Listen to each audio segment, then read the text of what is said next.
माँ बाप का घर बिका तो बेटी का घर बसा, कि माँ बाप का घर बिका तो बेटी का घर बसा। कितना अजीब फ़लसफ़ा है रस्म दहेज से। तो फ्रेंड्स, मैं आपकी दोस्त सुधा सिंह विकलांग साथी ट्रस्ट के दिव्यांगम चैनल से आप सबका स्वागत करती हूँ और आशा करती हूँ आप लोग स्वस्थ होंगे। तो फ्रेंड्स, आज मैं एक नई कहानी लेकर हाजिर हूँ, दहेज। और आशा करती हूँ ये कहानी आप लोगों को बहुत पसंद आएगी। सरला का शव छत बिछत बेडरूम में पड़ा हुआ था। उसे देखकर कोई ये सोच भी नहीं सकता था कि उसकी भी 15 दिन पहले शादी हुई थी। वो नवविवाहिता अभी कुछ दिन पहले ही ससुराल आई थी। आंखों में लाखों सपने सजाए, साजन के साथ पूरी जिंदगी बिताने के सपने लेकर, लेकिन उसके साथ तो उल्टा हो गया। उसके सारे सपने उसकी अध खुली आंखों में सिमट कर रह गए। अभी कुछ दिन पहले ही तो दुल्हन बनकर आई थी। वो अपने घर में कितनी खुश थी कि उसके साजन, उसके सपनों का राजकुमार उसे लेने आ रहा है। पर उसे क्या पता था कि वो सपनों का राजकुमार ही उसे एक दिन सपना बना देगा। बेटी की लाश को देखते ही सरला के पापा किशोर जी की आत्मा कांप गई। कितनी बेरहमी से मारा था उनकी बेटी को, उस बेटी को जिसको उन्होंने फूलों से भी नाजुक रखकर पाला था। थोड़ी सी चोट पर उनकी जान निकल जाती थी। आज उनकी बेटी के हर अंग पर चोट था। उनकी बेटी का गला घोट कर मारा गया था, जिस बेटी का उन्होंने कभी भी गला नहीं घोटा था, जिस बेटी की इच्छाओं का उन्होंने कभी गला नहीं घोटा था, उस बेटी को आज कुछ बेरहम लोगों ने गला घोट के मारा था। क्या गुनाह था उनकी फूल जैसी बेटी का? उन्होंने लड़के वालों की हर इच्छा तो पूरी की थी। बस दहेज में एक गाड़ी ही तो नहीं दे पाए थे। उसके लिए भी उन्होंने वादा किया था कि कुछ मोहलत दे दे तो उन्हें गाड़ी भी वो दे देंगे। लड़की वालों को रिश्तेदारों को गिफ्ट देना था, जिसकी वजह से उनका बजट थोड़ा सा गड़बड़ा गया था। फिर भी उन्होंने कहा था कि वो लड़के वालों के पसंद की गाड़ी देंगे। बेटी के शव को देखते ही किशोर जी अचेत अवस्था में आ गए। कुछ रिश्तेदार पकड़कर उन्हें दूसरे कमरे में ले आए और उन्हें बेड पर लिटा दिया। किशोर जी अचेत अवस्था में थे। तभी उन्हें लगा कि उनकी बेटी जैसे पापा पापा कहकर गले लग गई। उन्होंने अपनी बेटी को बहुत तेजों से दबोच लिया और कहा, मेरी प्यारी गुड़िया रानी, कैसी है तुम? उन्हें लगा जैसे सरला उनके गले लगकर रो रही हो। बेटी को प्यार करते हुए वो अपने बेटी के गले लगा लिया और उसकी यादों में खोते चले गए। किशोर जी के 2 बेटे थे। उन्हें बेटी की बहुत इच्छा थी। जब वो कभी बेटियों को देखते थे तो उनके अंदर एक इच्छा होती थी कि भगवान उन्हें एक बेटी दे। किशोर जी की पत्नी प्रेग्नेंट हुई तो उन्होंने हर मंदिर, हर मस्जिद, हर गुरुद्वारे जाकर बेटी की मन्नत मांगी और भगवान ने भी उनकी सुन ली। उनके घर में एक प्यारी सी बिटिया ने जन्म लिया।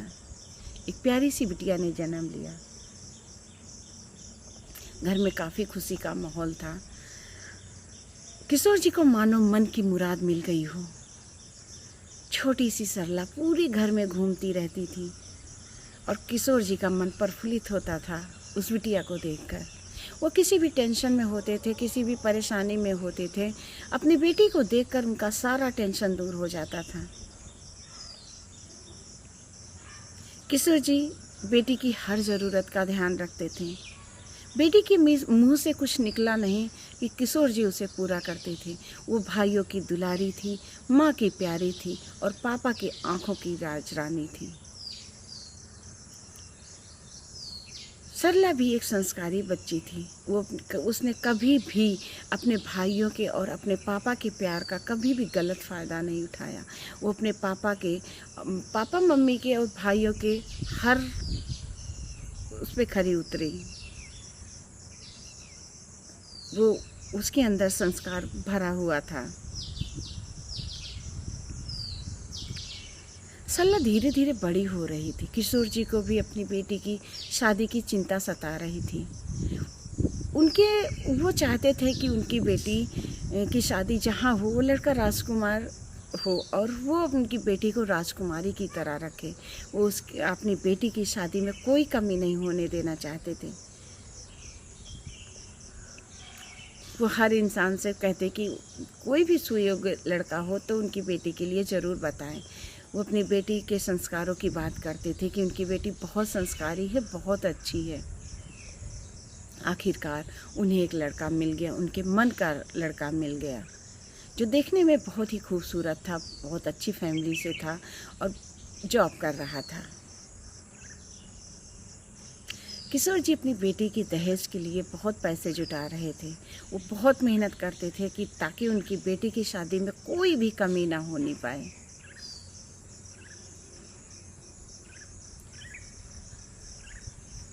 जब वो लड़का मिला तो उन्होंने अपनी बेटी से पूछा कि बेटा तुम्हें कोई पसंद हो तो बता दो।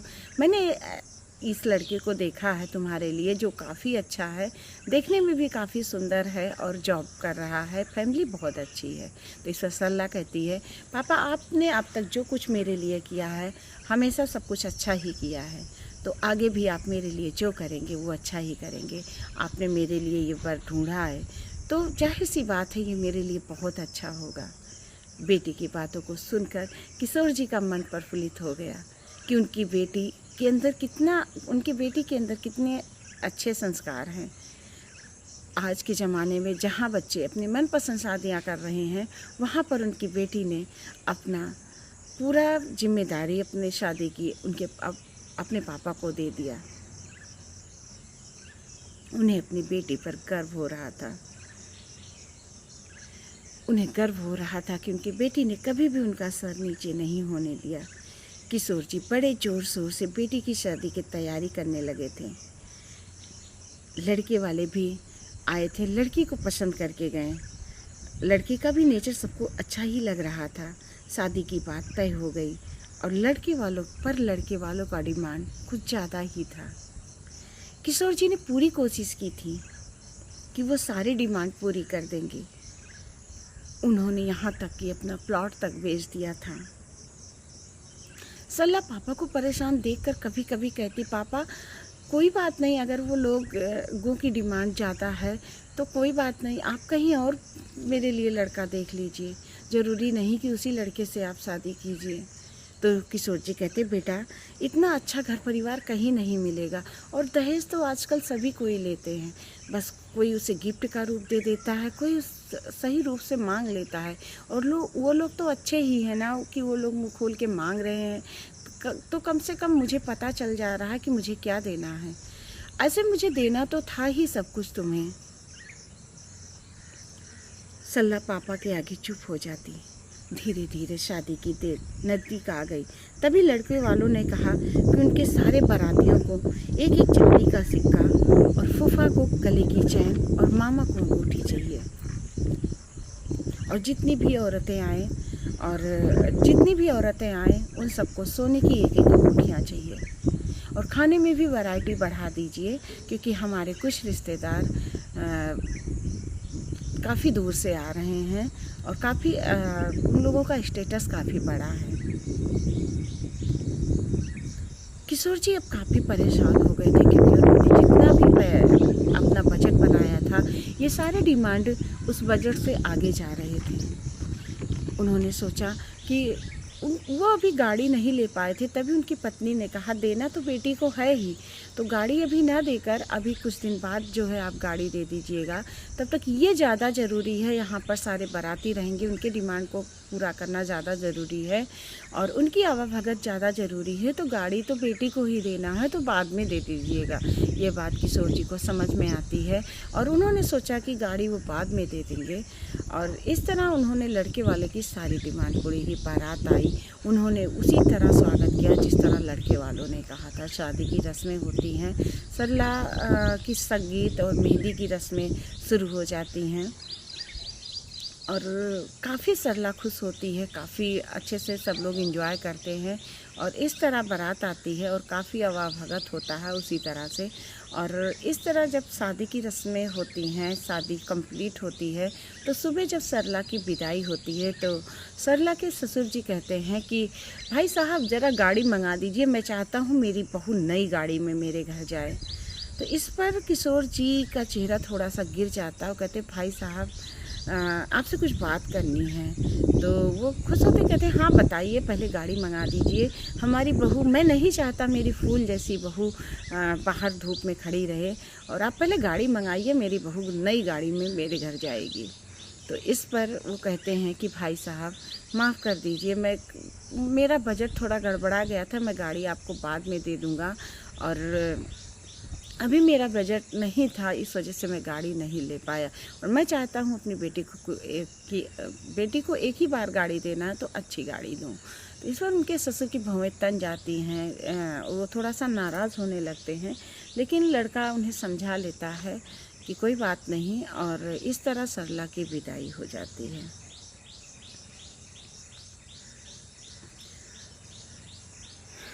पर वो ससुराल पहुंचकर उसके साथ क्या होता है उन्हें नहीं पता होता। ससुराल के शादी के कुछ ही दिन बाद खबर मिलती है कि उनकी बेटी का एक्सीडेंट हो गया है, घर में वो चोट खाकर गिर पड़ी है। किशोर जी ये सुनते ही काफ़ी दुखी हो जाते हैं और दौड़कर वो बेटी के ससुराल पहुंचते हैं। भाई और किशोर जी सब परेशान रहते हैं, और जब वो वहाँ पहुँचते हैं और अपनी बेटी का छत बिछत लाश देखते हैं तो उन्हें समझ में आ जाता है कि उन्होंने शायद गाड़ी की डिमांड नहीं पूरी की थी, जिसकी वजह से उनकी बेटी को इतना मारा पीटा गया है। पुलिस आती है और उनकी बेटी की हत्या के जुर्म में लड़के को, उसके मम्मी पापा को, सबको जेल ले जाती है। पता चलता है कि जिस दिन से सरला, वहाँ के आसपास के लोग बताते हैं कि जिस दिन से उनकी बहू आई थी उसके तीसरे चौथे दिन से इन लोगों ने उसे काफ़ी परेशान करना शुरू कर दिया था। अक्सर घर में काफ़ी लड़ाई झगड़ा हो रहा था उस टाइम पे, काफ़ी मारपीट हो रहा था। पड़ोसी अगर कुछ कहते तो वो लोग गुस्सा करते कि उनके पर्सनल मैटर में कोई हस्तक्षेप ना करें। सरला के पापा को समझ में आ जाता है कि उनकी बेटी को दहेज के लिए मारा गया है। तभी वो देखते हैं कि उनकी बेटी उनके सामने आती है। वो अपनी बेटी से कहते हैं कहाँ चली गई थी तुम, देख मैं कितना परेशान हूँ। तो सरला रोते रोते कहती है कि पापा क्या हम बेटियों की किस्मत में यही लिखा होता है? देखो ना पापा, मुझे कितनी बेरहमी से मारा है, बहुत दर्द हो रहा है। पापा आप हमेशा मेरे लिए अच्छी चीज़ें चुनते थे, फिर आपने मेरे लिए वर ढूंढने में इतनी जल्दबाजी क्यों कर दी? पापा कैसे आपसे भूल हो गई अपनी बेटी के लिए उसका जीवन साथी चुनने में? आज देखो ना पापा, आपकी बेटी के जान पर एक गाड़ी भारी पड़ गई। पापा मुझे तो दुनिया देखना था, मुझे जीना था, लेकिन मुझे बहुत बेरहमी से मारा है पापा। मैं इस दुनिया में कैसे जी रही थी, मैं शादी के बाद कितनी तकलीफ़ से जी हूँ, ये सिर्फ मैं जानती हूँ।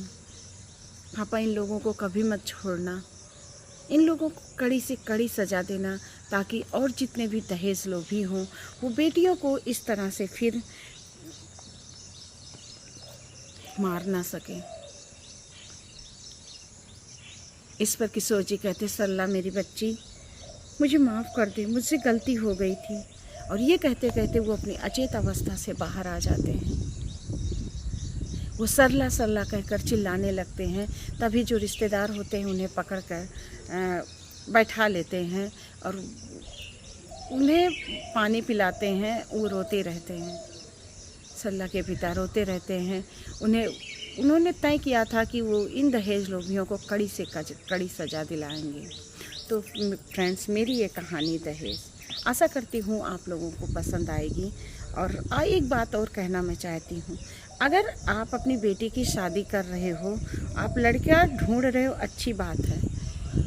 कहते हैं ना कि अगर आप एक लड़का देख रहे हो, अगर वो दहेज शादी तय होने के बाद दहेज की डिमांड करता है तो आप उसे फ़ौरन मना कर दीजिए।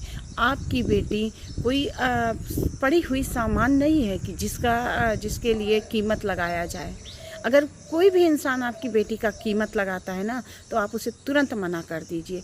आप अपनी बेटी को बिना ब्याहे घर में रख लीजिए, लेकिन किसी दहेज लोभी के हाथ में मत दीजिए। तो फ्रेंड्स, मैं बस यही कहना चाहती हूँ, और मैं उन बेटियों से भी गुजारिश करती हूँ कि अगर कभी भी आपको लगे कि आपके मम्मी पापा को परेशान किया जा रहा है और आपके मम्मी पापा समाज के डर से स्टेप नहीं ले पा रहे हैं, तो आप स्टेप लीजिए। आप उस शादी को फ़ौरन मना कर दीजिए, क्योंकि आपकी जान से बढ़कर कुछ भी नहीं है। और मैं ऐसी बेटियों से भी कहना चाहती हूँ कि जरने और मरने से अच्छा उनका विरोध करना सीखिए। आप इस नए युग में हैं, इस नए युग में विरोध करना सीखिए, ना कि डरना सीखिए किसी से। तो फ्रेंड्स, बारिश भी आ गई और मौसम ने इतना साथ दिया, उसके लिए थैंक्स। तो मेरी ये कहानी दहेज यहीं पर ख़त्म होती है। कहते हैं ना कि दहेज क्या है, ये उस बाप से पूछना जिसकी ज़मीन भी चली गई और उसकी बेटी भी चली गई। और ये भी होता है, लोग गाड़ियों के लिए मारते हैं और सामान के लिए लोगों की जान की परवाह किए बिना उन्हें मार देते हैं, तो ये गलत बात होती है। ऐसे दहेज लोभियों को कड़ी से कड़ी सज़ा देनी चाहिए। तो इसी के साथ मैं फिर मिलती हूँ आप लोगों से, तब तक के लिए नमस्कार। बारिश आ गई है, मौसम एंजॉय कीजिए, पर हाँ, थोड़ा केयरफुल रहिए। तो बाय।